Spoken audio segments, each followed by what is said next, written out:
अस्सलाम वालेकुम दोस्तों, कैसे हो? उम्मीद है कि सब खैरियत से होंगे। अल्लाह आप लोगों को ऐसे ही खुश रखे। आज का वीडियो और आज का किस्सा शुरू करने से पहले एक गुजारिश आप लोगों से करना चाहता हूं कि जो लोग हमारा ये वीडियो YouTube पर देख रहे हैं वो सबसे पहले हमारे YouTube चैनल मिफ्ताही चैनल को आप सब्सक्राइब कर लीजिए, क्योंकि YouTube के हिसाब से 68% से भी ज़्यादा लोग ऐसे हैं जिन्होंने अभी तक हमारे चैनल को सब्सक्राइब नहीं किया है। वीडियोस तो देखते हैं लेकिन चैनल सब्सक्राइब नहीं किया है। दूसरी गुजारिश ये है कि जब भी आप हमारे वीडियोस देखें तो लाइक ज़रूर कर दिया करें और कमेंट में आप 2 जुमले क्यों नहीं होता आप ज़रूर लिख दिया करें। कम से कम आप माशाअल्लाह ज़रूर लिखें। ये हम करने के लिए इसलिए आपको बोल रहे हैं क्योंकि YouTube का एल्गोरिदम ऐसा है कि अगर आपको लाइक्स और कमेंट्स आते हैं और शेयर्स आपके ज़्यादा बढ़ते हैं तो फिर वो आपके वीडियोस को प्रमोट करता है। और अगर आप चाहते हैं कि हमारी बातें ज़्यादा से ज़्यादा लोगों तक पहुँचे तो आप लाइक, शेयर और कमेंट ज़रूर करें। और मुझे उम्मीद है कि आप लोग हमसे मोहब्बत करते हैं तो आप हमारी बात को नहीं टालेंगे और आप ज़रूर ये काम करेंगे। मुझे सबसे पहले अल्लाह से, फिर आप लोगों से पूरी उम्मीद है। करेंगे ना? चलिए किस्से की तरफ बढ़ते हैं। तो किस्सा यह है कि एक मुल्क में कड़ाके की सर्दी पड़ती थी। वहां का बादशाह एक दिन कड़ाके की सर्दी के शाम में जब अपने महल में दाखिल हो रहा था तो बादशाह ने एक बूढ़े, एक ज़ईफ, एक कमज़ोर दरबान को देखा जो महल के सदर दरवाजे पर यानी मेन दरवाजे पर एक पुरानी सी, पतली सी और एक सीधी सादी बारीक सी वर्दी पहनकर दरवाजे पर पहरा दे रहा था। बादशाह को बड़ा ताज्जुब हुआ और थोड़ा सा खराब भी लगा। बादशाह ने उसके करीब अपनी सवारी को रुकवाया और उस ज़ईफ बूढ़े से यानी उस दरबान से पूछने लगा कि बड़े मियाँ आपको सर्दी नहीं लग रही है? तो दरबान ने कांपती हुई आवाज में जवाब दिया कि बहुत लगती है हुजूर, मगर क्या करूं, गरीब आदमी हूं, गरम वर्दी नहीं है, कोई कंबल नहीं है, कोई स्वेटर नहीं है, इसलिए बर्दाश्त कर लेता हूं। बादशाह को बुरा लगा। बादशाह कहने लगा कि ठीक है, मैं अभी महल के अंदर जाकर तुम्हें कोई गरम जोड़ा भिजवाता हूं, तुम उसे पहनना और फिर पहरा देना।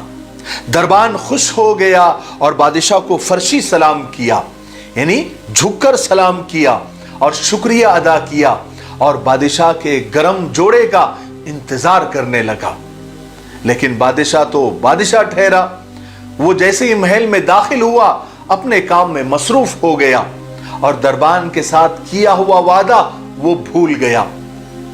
हुआ ये कि फिर सुबह दरवाजे पर उस बूढ़े दरबान की अकड़ी हुई लाश मिली और करीब ही मिट्टी पर लिखा हुआ मिला कि बादशाह सलामत, मैं कई सालों से सख्त और कड़ाके की सर्दियों में इस पतली और नाजुक सी वर्दी में दरबानी कर रहा था। मुझे कभी सर्दी नहीं लगी, मगर कल रात आपके गरम लिबास के वादे ने मेरी जान ले ली। सहारे इंसान को खोखला कर देते हैं, इसी तरह उम्मीदें भी इंसान को कमजोर कर देती है। अपनी ताकत के बलबूते पर जीना शुरू कीजिए। खुदा के लिए, अल्लाह के लिए सहारों की बैसाखियां फेंक कर अपनी ताकत आजमाएं। जिंदगी तो अपने ही पैरों पर चला करती है, गैरों के सहारे तो जनाजे उठा करते हैं। मकड़ी के जालों से भी कमजोर होते हैं ये दुनिया के सहारे। दुनिया वालों से इतनी उम्मीदें मत लगाओ कि उम्मीदों के साथ साथ तुम भी टूट जाओ। याद रखो, टहनी पर बैठा परिंदा कभी टहनी की कमजोरी से नहीं डरता, क्योंकि उसे अपने परों पर पूरा भरोसा होता है। अगर आप भी जिंदगी में सुकून चाहते हो तो किसी से उम्मीदें मत लगाओ। खुद से, खुदा से, अपने टैलेंट, अपने ईमानदारी पर भरोसा रखो। दुनिया से उम्मीदें लगाएंगे तो हमेशा परेशान रहेंगे, क्योंकि उम्मीदों का प्याला हमेशा ठोकरों में होता है। इसीलिए किसी के सहारे जिंदगी मत गुजारो।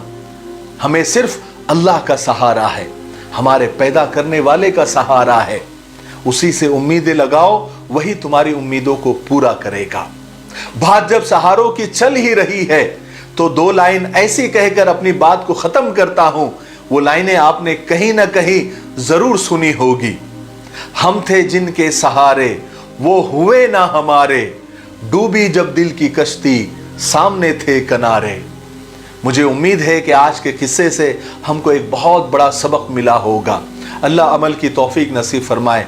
तब तक मेरे लिए, पूरी उम्मत के लिए, पूरी इंसानियत, पूरी मानवता के लिए और हमारे प्यारे मुल्क भारत के लिए और यहाँ के अमन व अमान के लिए दुआ करते रहे। अस्सलामु अलैकुम व रहमतुल्लाहि व बरकातुहू।